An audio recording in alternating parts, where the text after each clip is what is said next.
आप गांव के एक कच्चे से रास्ते पर चल रहे हो। आसपास अंधेरा इतना गहरा है कि आपको अपना पैर भी नहीं दिख रहा है। आप उस अंधेरे में अपने पैरों को ढूंढने की कोशिश कर ही रहे हो, तभी एक साइकिल की आवाज आती है। एक आवाज जिसमें साइकिल की घंटी थी, ट्रिंग ट्रिंग। और जब आप उस साइकिल को देखते हो और जैसे ही वो आपके सामने से पास होती है, तो डरावनी बात आपको ये लगती है कि जो इंसान साइकिल चला रहा था उसके पैर ही नहीं थे और उसके कंधों पर लेदर का एक थैला था। एक थैला जिसमें एक सिर रखा हुआ था। लेकिन वो आदमी अचानक से आपकी तरफ मुड़ कर देखता है। आप बहुत डर जाते हो।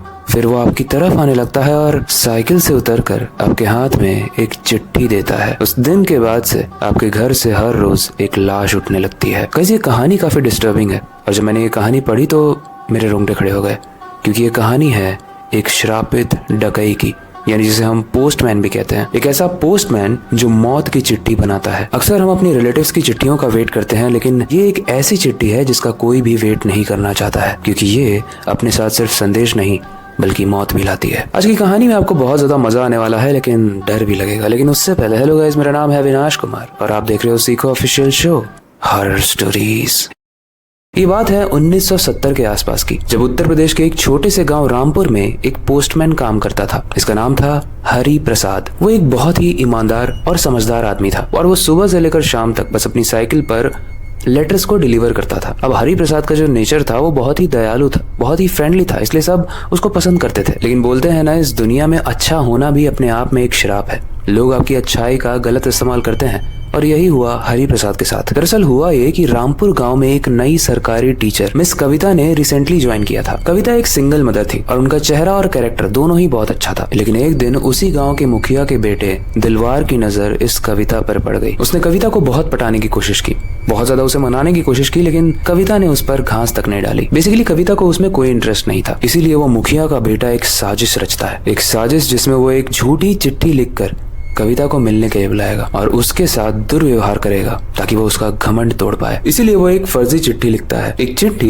एक फेक चिट्ठी जिसमें लिखा हुआ था कि ये बुलावा सरकारी दफ्तर से आया है और कविता को तुरंत मुखिया के पास जाकर वहाँ पर सिग्नेचर करना होगा ताकि कविता का प्रमोशन हो सके। और इस चिट्ठी को उस मुखिया के बेटे ने हमारे प्यारे हरि प्रसाद के द्वारा कविता के घर में भिजवाया। क्योंकि ये चिट्ठी हरि प्रसाद ने दी थी तो कविता को भी एकदम बिलीव हो गया कि ये चिट्ठी शायद असली ही होगी। इसीलिए अब वो मुखिया के घर चल पड़ती है। अब कविता मुखिया के घर में जाती तो है, लेकिन दरवाजा खुलने के बाद मुखिया के बेटे के सारे ही दोस्त उस दरवाजे को बंद कर देते हैं और कविता के साथ दुष्कर्म करते हैं। और वो लोग यहीं तक नहीं रुकते हैं। कविता और उनकी आपस में कुछ लड़ाई होती है, जिसकी वजह से उस लड़ाई के अंत में कविता को वो लोग जान से मार देते हैं। अब गांव के मुखिया को जैसे ही उसके बेटे की ये करतूत पता चलती है, जानते हो वो क्या करता है? अपने बेटे को सजा देने के बजाय वो पूरे गाँव को कन्विंस करता है और पूरे गाँव में ये झूठ फैलाने के लिए बोलता है कि ये चिट्ठी हरि प्रसाद ने दी थी कविता को, और ये हरि प्रसाद ही है जिसने कविता के साथ दुष्कर्म किया है। इतना बड़ा लांछन एक अच्छे और सच्चे इंसान पर लगने के बाद वो इंसान कभी अपने सर को झुकाता नहीं है, बल्कि अपने सर को काट लेता है। लेकिन इससे पहले कि हरि प्रसाद अपने आप को मारता,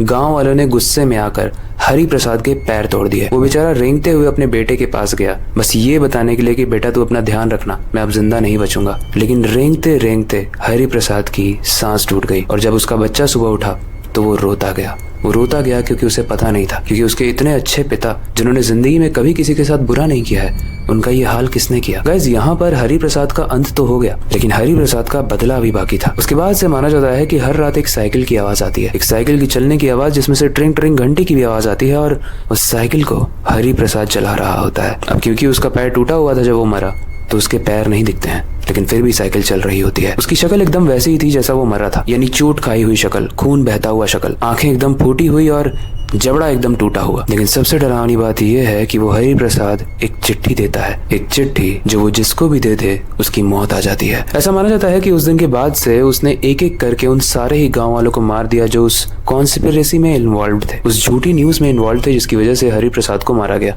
और सबसे पहले उसने मुखिया की जान ली। अब के बाद से गाइस माना जाता है कि रामपुर का ये एरिया बहुत ही हॉन्टेड है, और जितने भी लोग आज वहाँ पर रहते भी हैं उनमें से कोई भी नहीं है जो हरि प्रसाद को गलत बोलता है, क्योंकि जिसने भी हरि प्रसाद को गलत बोला उसके घर में एक चिट्ठी आती है, या फिर ऐसा कहें कि एक मौत की चिट्ठी आती है। इस चीज को कवर करने के लिए काफी सारे पैरानॉर्मल एक्सपर्ट्स वहाँ पर गए।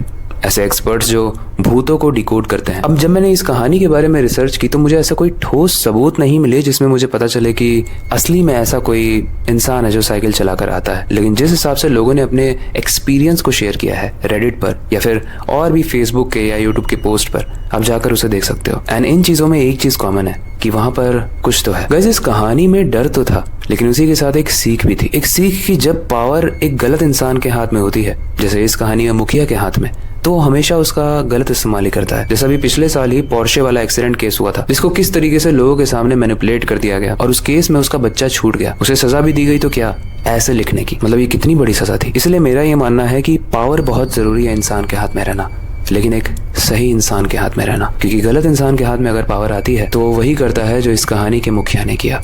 और उसके बाद जो विलन्स बनते हैं वो बहुत ही खतरनाक और ब्रूटल होते हैं। जैसा हरि प्रसाद बना, जो कि एक सिंपल सा सादा सा इंसान था, किसी के साथ कभी बुरा नहीं किया, लेकिन फिर भी दुनिया ने, गांव वालों ने उसके साथ बुरा किया। तो ऐसे केस में सवाल ये उठता है कि हरि प्रसाद जब मर के वापस से इस दुनिया में आया बदला लेने के लिए, तो बाकी के गाँव वालों को मार कर उसने सही किया या फिर गलत किया? क्या हरि प्रसाद को माफ कर देना चाहिए था? लेकिन अगर वो माफ करता तो शायद वो गांव वाले फिर से वैसा ही करते। आपको क्या लगता है? आप हमें कमेंट सेक्शन में जरूर बताना, हरि प्रसाद गलत था या फिर गांव वाले। आई होप आज की स्टोरी आपको इंटरेस्टिंग लगी होगी, काफी कुछ सीखने को मिला होगा और थोड़ा डर भी लगा होगा। फिलहाल के लिए वक्त आ चुका है इस स्टोरी को एंड करने का और नई सुपर इंटरेस्टिंग और डरावनी कहानी पर काम शुरू करने का। लेकिन जाने से पहले मैं हमेशा की तरह एक ही चीज कहना चाहूंगा, अपनी क्यूरियोसिटी को डाय मत होने देना, नई चीजें सीखते रहना। अपने बेड के नीचे और खिड़की के बाहर जरूर देख लेना, खिड़की के बाहर देख लेना कि कहीं कोई खत तो नहीं आई है। एक चिट्ठी जो मौत की है। मिलते हैं अगली वीडियो।